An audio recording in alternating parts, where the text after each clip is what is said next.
दुनिया भर में तेल का संकट है। सोचिए, अभी खबरें आ रही हैं कि खुद इराक, सऊदी अरेबिया, इन सब देशों में तेल के लिए लंबे लंबे कतार लगे हैं, क्योंकि सारे पाइपलाइन उड़ा दिए गए हैं, रिफाइनरी उड़ गया है। उसके बावजूद इजराइल जो है, जो दुनिया मतलब सोचिए, इजराइल की निष्ठा की हद पार हो रही है। इजराइल ने उस शख्स को मारने की कोशिश की जो अमेरिका के साथ ईरान की तरफ से बातचीत कर रहा था, मीडिएटिंग कर रहा था।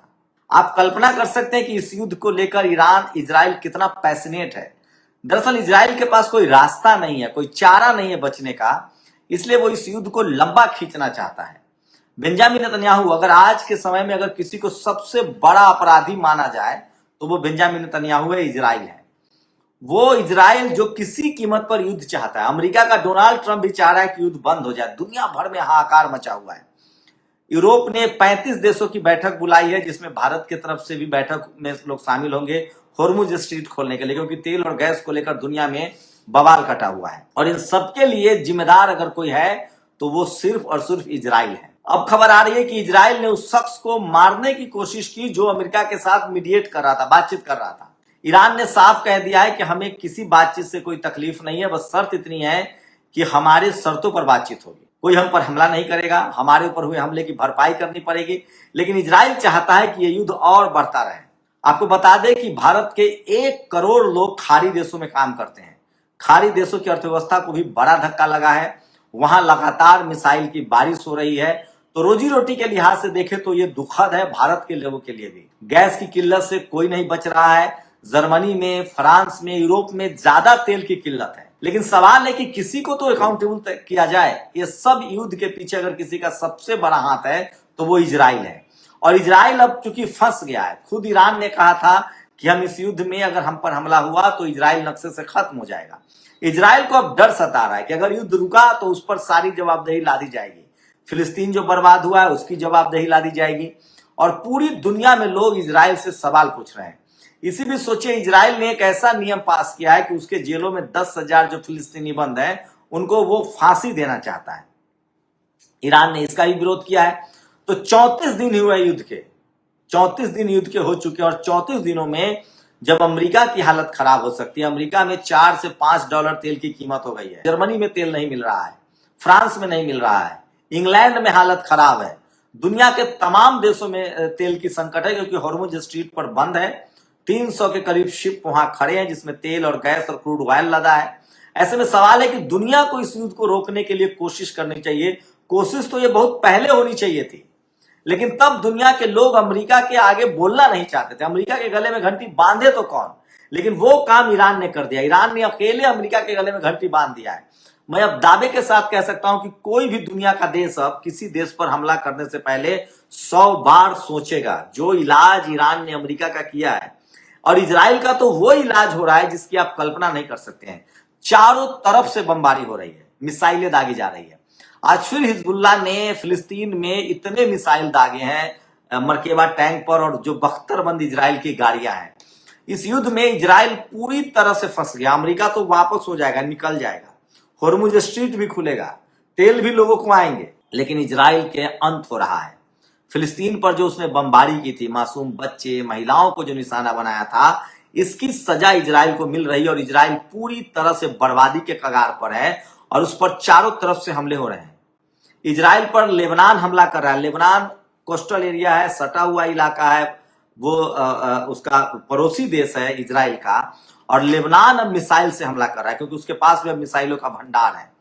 वहीं हिजबुल्लाह हमला कर रहा है, जो लेबनान के लड़ाके हिजबुल्लाह। हमास जो है वो लगातार फिर से खड़ा हो गया और फिलिस्तीन में चुन चुन कर इजरायली फौजों को मारा जा रहा है। लेकिन बेंजामिन नेतन्याहू के सर पर भूत सवार है। पता नहीं उसके पास ऐसा क्या है कि वो डोनाल्ड ट्रंप को मजबूर किए हुए है कि आपको ये युद्ध लड़ना पड़ेगा, जबकि एक भी अमेरिकी की इच्छा नहीं है कि ये युद्ध चले। दुनिया का कोई देश नहीं चाहता आज के डेट में युद्ध चले। सोचिए, युद्ध से दुनिया कितना पीछे चला गया। दुनिया भर में तेल और गैस का संकट है, दुनिया भर के मार्केट क्रैश हो गया, दुनिया भर में पलायन हो रहा है, लोगों की नौकरियां छूट गई हैं, पूरा युद्ध भी रुक गया। तो तेल और गैस की आपूर्ति होने में 1 साल कम से कम लगेगा। कितना भी युद्ध गति से काम होगा, कंस्ट्रक्शन होंगे, तमाम पाइपलाइंस को दुरुस्त किया जाएगा, उसके बाद भी 1 साल लगेगा। सोचिए, Oman, Bahrain, Qatar, Abu Dhabi, संयुक्त अरब अमीरात, दुबई, शारजाह, इन सब जगह पे रिफाइनरियों पर हमले हुए हैं। खासकर ईरान में हमले हुए हैं, तेहरान में हमले हुए हैं। अब तो रूस के भी 2 बड़े तेल रिफाइनरी पर हमले यूक्रेन ने किए हैं। तो दुनिया भर में जो ऊर्जा संकट है, जो तेल और गैस का संकट है, वो ठीक होने में कम से कम 1 साल लगेगा। सोचिए दुनिया कितनी पीछे चली जाएगी। लेकिन एक बात है, इस युद्ध के बाद अमेरिका की सारी हैकरी निकल गई है, उसके हथियारों का जो खरीद बिक्री था वो निकल गया है। और अब दुनिया भर के देश कम से कम इस युद्ध से सबक लेंगे और वो अपने देश में वैज्ञानिक सोच को बढ़ावा देंगे और वो मिसाइल पर काम करेंगे, हथियार पर भी काम करेंगे, लेकिन एजुकेशन पर वो फोकस करेंगे। क्योंकि ईरान ने साबित कर दिया है कि उसने एजुकेशन पर जोर देकर हथियार भी बनाए, एजुकेशन को मजबूत किया और इसी वजह से वो आज सुरक्षित देश है और अमेरिका उस पर कब्जा नहीं कर पाया।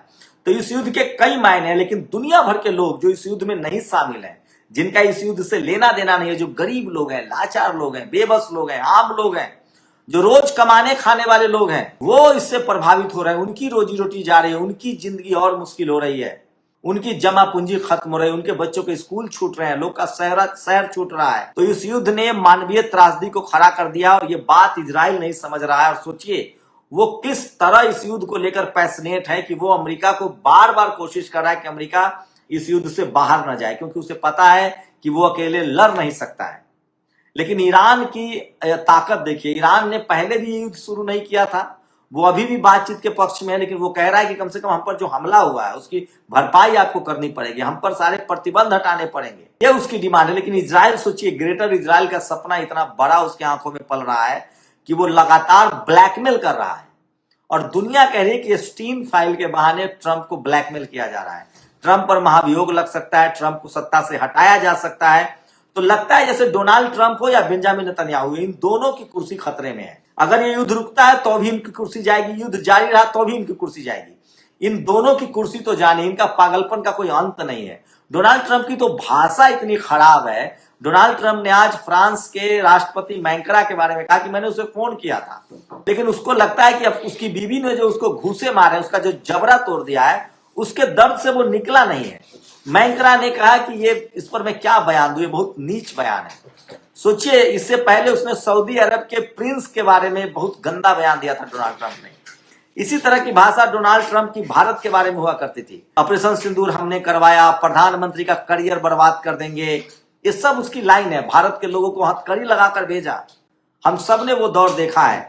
तो दुनिया में शायद ही कोई देश है जिसकी सिंपैथी जो है वो अमेरिका से है। अमेरिका पूरी तरह से अलग थलग पड़ गया है। यूरोप के देशों ने अमेरिका से खुद को अलग कर लिया और अब अलग से 35 देशों की बैठक होने जा रही है, जिसमें ना अमेरिका है ना इजराइल है। और उनकी कोशिश होगी कि ईरान से बातचीत करके होर्मुज स्ट्रीट को खोला जाए, ताकि दुनिया भर में जो ये किल्लत है गैस और तेल की, उसको कम से कम कंट्रोल किया जाए। और इसके लिए जरूरी है कि होर्मुज स्ट्रीट खुले, और उससे भी जरूरी है कि जो नुकसान, ये युद्ध बंद हो। सवाल है कि तेल कहां से लाएंगे? तेल खाड़ी देशों के पास है, तेल ईरान के पास है। होर्मुज स्ट्रीट खुल भी जाएगा तो तेल का जो उत्पादन है, तेल जो पाइपलाइंस है जिससे वो सारे तेल हैं, उसको लाना बहुत जरूरी है। तो ये युद्ध जो है वो बहुत विनाशक है और पूरी दुनिया इस युद्ध के चपेट में, और ये युद्ध बंद होना चाहिए। दुनिया के तमाम लोग यही उम्मीद कर रहे हैं।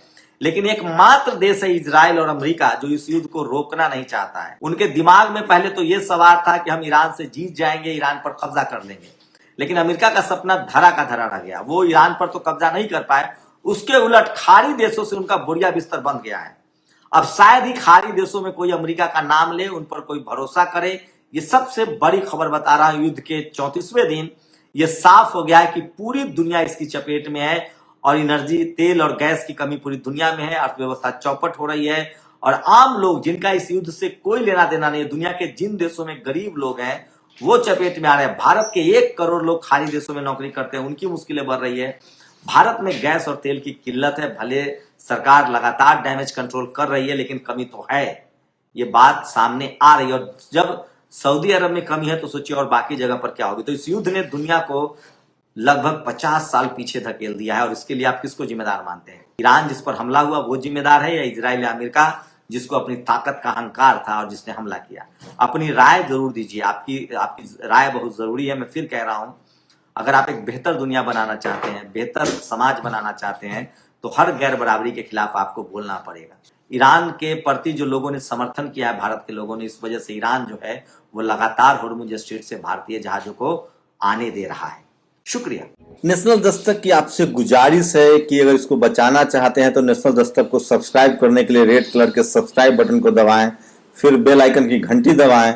नेशनल दस्तक को बचाने के लिए बहुत जरूरी है कि हर खबर को शेयर करें, लाइक करें, कमेंट जरूर करें।